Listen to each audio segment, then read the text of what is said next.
All right, everyone, we are joined by UFC heavyweight Ben Rothwell. Ben, thanks for joining us today. From We're going to kick off the first question with Jay Anderson from Cageside Press. Thanks very much. And Ben, first of all, welcome back. I mean, what has this fight week, such as it is, been like? Is it a little bit odd to be fighting on a Wednesday here? a little bit, but kind of make the adjustments. I had a couple week notice to start making the adjustments, and Wednesday becomes a new Saturday. Looking at this fight, were you a little bit surprised to see the name OSP, who is best known as a light heavyweight? I wasn't surprised about light heavyweights moving up because I was already scheduled to fight a former light heavyweight moving up, and you're seeing more of that. But OSP, the name just kind of came out of nowhere because I had two fights set up. I had signed a contract to fight a heavyweight, and then they, like within a week or so, they said because of circumstances he was out, and they dropped this name, and it was just like the name kind of came out. I guess any name they threw him in was going to be a surprise, but the fact of seeing him move up with the circumstances, I'm sure the weight cut. He's a big guy. I think he walks around. A lot of light heavyweights are naturally heavyweights, so it is what it is. It's a for me it's a better name. My first opponent, we were like on the undercard, and now OSP comes in on co-main event, so it's good things to it too. And you mentioned the circumstances, obviously a lot going on in the world.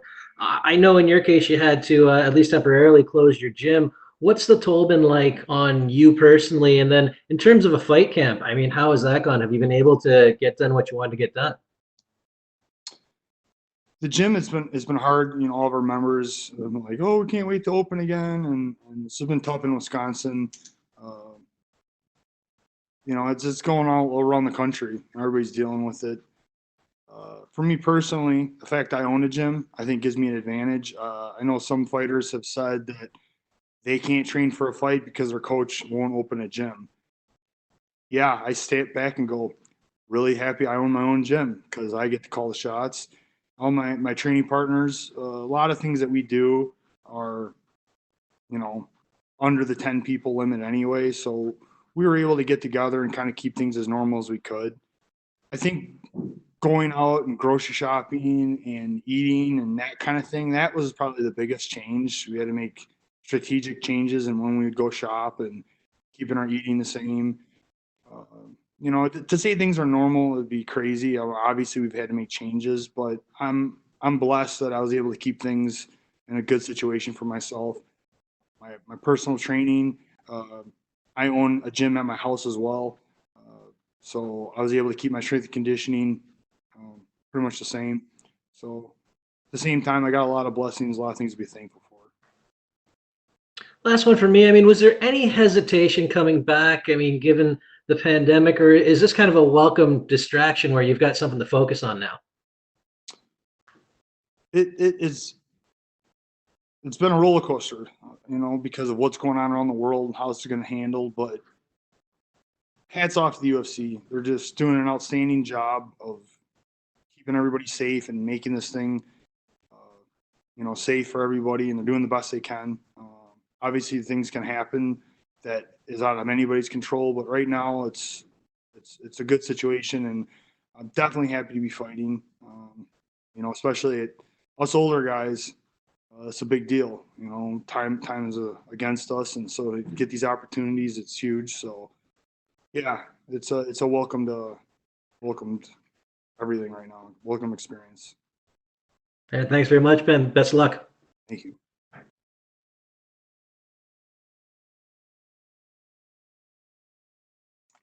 And we'll have the next question from Damon Martin. Go ahead, Damon.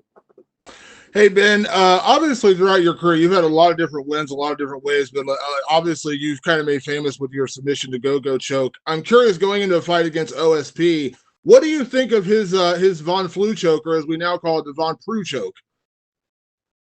Well, it's effective. If he locks it up, it's like a lot of submissions. If they're locked up, they're going to be in trouble. But I like to believe that there's a way out of everything. And it'll be a welcome challenge. We'll see. You know, he's got to do a lot of work to get to there. I'll tell you that. And he's got to go through a lot of things to get to that position. And we'll see what happens overall. Obviously, you have a lot of knockouts on your record. You're coming off a big knockout in your last fight. But do you, again, you can't play how the fight's going to play out exactly, but do you look forward if it does get in those grappling exchanges? I mean, I think you're one of those guys who's always been underrated with your grappling, but when you go out and do what you did to Josh Barnett and things like that, like you kind of prove you have that grappling. Like, is it fun to test that part of your game when everyone kind of rates you always as a knockout guy? As the opportunities come, it's great to show it. As you can see, the heavyweight division's been very stand-up heavy. And I think there is some changes that need to happen because I think I have some weapons that are very effective, especially in this heavyweight division right now, that haven't been showcased. So if the opponent wants to push it for that, yeah, I'm very open for it. But again, I'm an opportunist, so it's got to kind of see what presents itself. You're a veteran, Ben. You've been around the sport for a long time. You fought everybody. At this stage of your career, you know, coming off a win over Stephen Struve, going for 2 in a row here with OSP, what are the goals at this stage of your career? Is it having fun fights? Is it still the title? Like, what goals are in your mind right now? Goal is honestly to just continue to try to get in the best shape that I can and be the best martial artist that I can. And it's every fight, every step, you know, take each fight one step at a time. Try not to look too forward, too far ahead, because that doesn't seem to work out well. It's about focusing on the here and now. And with my body, lots of room for improvement, and that's what I'm really working on right now. I had some time off, obviously, and that you can see can affect fighters. It affected me, but I think you can see from my first fight back in the beginning of March last year to now, I think you can see a steady progression. I keep getting better. I keep making improvements, and that's what keeps me excited and keeps me in this. My last question, Ben. A few years ago, you know, one of the fights you didn't get to have, it got canceled, was the fight with Stipe Miocic. I know that's one you've always said you would have loved to have had or get back at some point. And I know you're not necessarily knocking on, you know, the door of title contention right now. Obviously, you've been there before. But what do you make of the state of the heavyweight division right now, where we have, you know, the champion is out, and there's a lot of discussion about what's going to happen with him. You got Daniel Cormier, now you have Francis Ngannou over the weekend getting a big win. I just want to get your kind of the lay of the land, because it is kind of a weird time for the division. So first, you asked about Stipe. So whether he has a title or not, it would just be a great fight. You know, it's a great challenge. He's right now, you know, probably looked at as the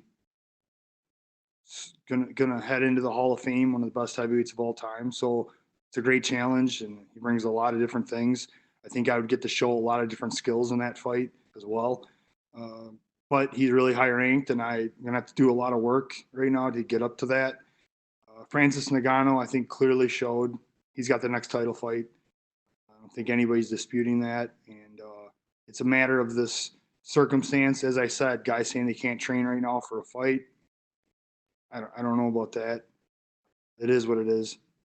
As you can see, it sounds like Dana White is not having it, or he's going to push the division forward one way or another. And you got Daniel Cormier in here for one last fight.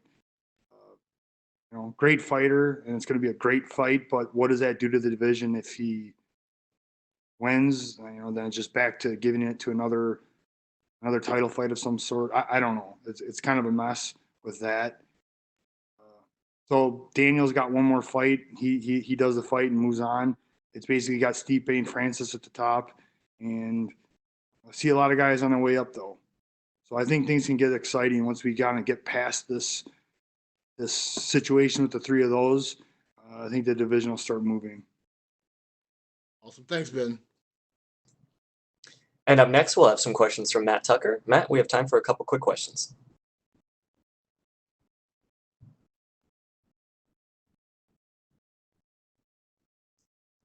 Matt Tucker, you are unmuted.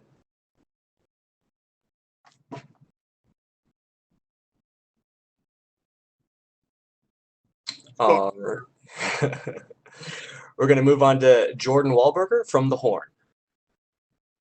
Ben, thanks so much for the time today. how did the change of opponents affect the training camp? What do you think that that OSP brings that maybe John Vellante didn't? As they're both light heavyweights moving up. There's actually an opponent nobody knows about in the middle that's bigger than both of them. So that was actually the change in the training camp. Luckily, I have a huge training partner. He's bigger than me, so he kind of helped fill in that gap. And then the opponent switched again, and I went back to all my other training partners, kind of focused on them because then the size went down some. There's not too much. The game plan's always the same against every opponent. Obviously, I have to work defenses. Different guys bring different things. OSP, I think, brings a little more. He wants to bring it down to the ground and has jiu-jitsu on the ground. Well, I think Vellante would have been happy keeping it on the feet, and his takedowns would have been simply to get a rest or to get me tired. So there's a little bit of difference, but not too much. It's kind of always the same thing. Thank you.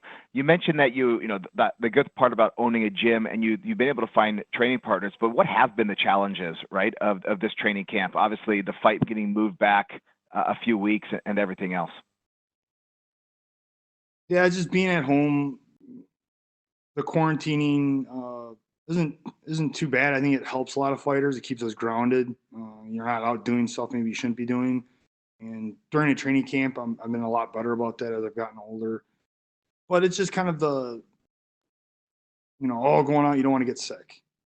I got this fight in X amount of days or X amount of weeks. So I started quarantining literally when Trump banned all European travel. I started my quarantine then because I thought I was going to fight April 18th. So for me, it was not wanting to get sick, not wanting to get sick somewhere in there and have it affect the camp or not be able to fight at all. And that's been the biggest thing is just trying to be really safe, watch everything you're doing on top of all the stuff that we have to deal with in training camp, not getting injured and doing all the stuff you need to do. Now we have this one extra thing of, wow, there's this ultra contagious virus out there that can get you sick. So that's avoiding that's been the main challenge. All right. Hey, I appreciate the time and good luck on Wednesday. Perfect. Thank you, Ben. That's all we had for you.